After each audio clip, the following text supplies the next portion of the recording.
So we're going to leave our fracture area here for a moment. Let's just make a temporary geometry just to demonstrate some stuff. We'll get rid of it again later. I want to show you what Boolean even means. I've been tossing this term around a lot, and I want you to see what it actually is. So you can follow along, or you can just watch me do this. So here's a box. We can all agree on that. And basically what Booleans do is they'll take two objects, typically, or two or more, and they'll apply some kind of operation to them. So let's say I had one box that existed somewhere, and I have another box here that is maybe offset from it somehow. So you would know probably, and pretty intuitively in CG, that these boxes are not suddenly melded together just because they share the same space. Like if I look at the points that they have, there's not a new point here just because they intersect. Intuitively, as a human, we would think, well, there should be a point here and a point here and a point here. But really, there's not, because this entire plane, it just happens to be intersecting.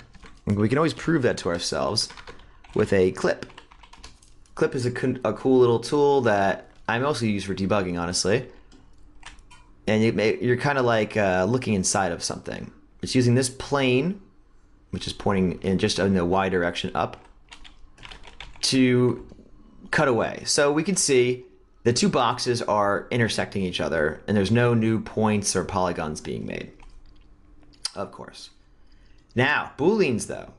Booleans are a whole different thing. Now, there used to be Booleans in the old Houdinis, and it was called cookie.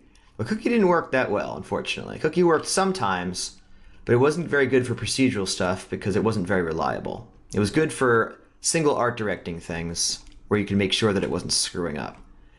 So here's a Boolean.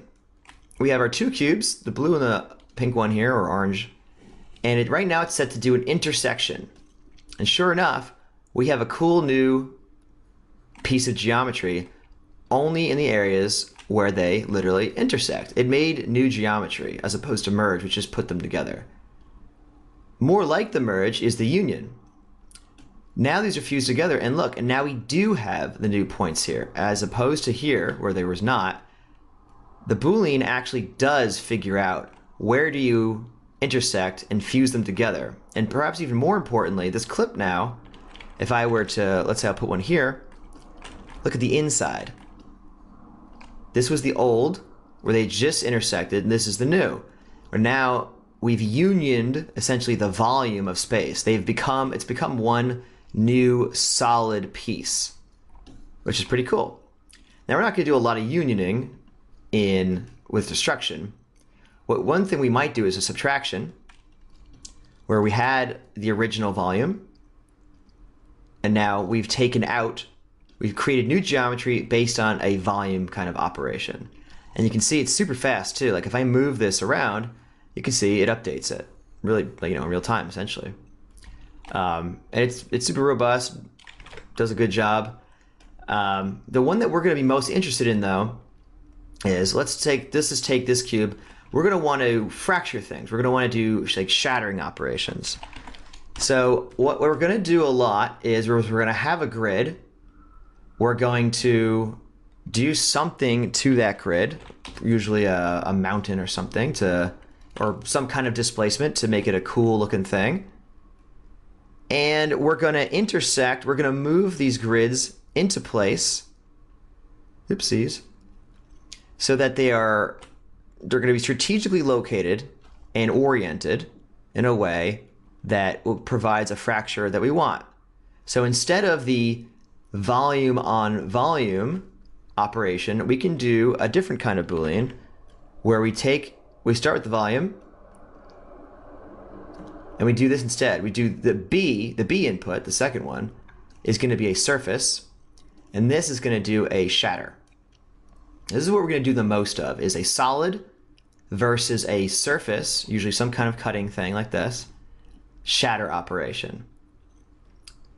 And now you can see we have the green lines here that show the new surfaces being made, and we can explode that apart to take a look at it. So first I'm going to give it some names. Assemble will automatically look at the connectivity and create new names based on that. And then if I drop down an exploded view, Sure enough, there we go. We've got a new surface. And once again, we can move this around, we can rotate it. It's very robust, it works quite well.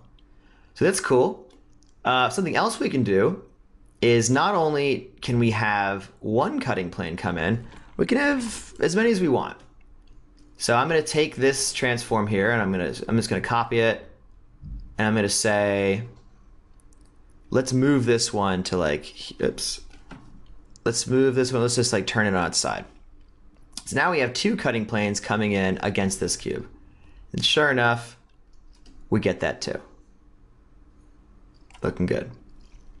Now there can be some normals issues in the viewport and stuff sometimes, depending on how much geometry you have or what your cusp settings are for the geometry here.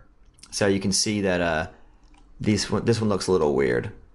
You could change that by doing stuff like that or that. I wouldn't worry about it too much because it's not going to render that way anyway.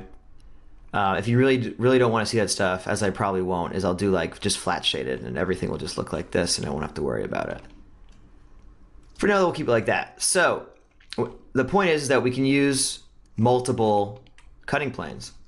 Now, even more powerfully, we can say something like, what if we just want to automatically place stuff? So I'm not going to transform them into place. We know from previous lessons that if we apply an ISO offset to something, we generate a volume of sorts, and it converges on, it gets sharper the more samples we give it. But now when we scatter, we'll scatter points inside as opposed to just on the surface. So scattering, let's say 10 points on the inside, I can use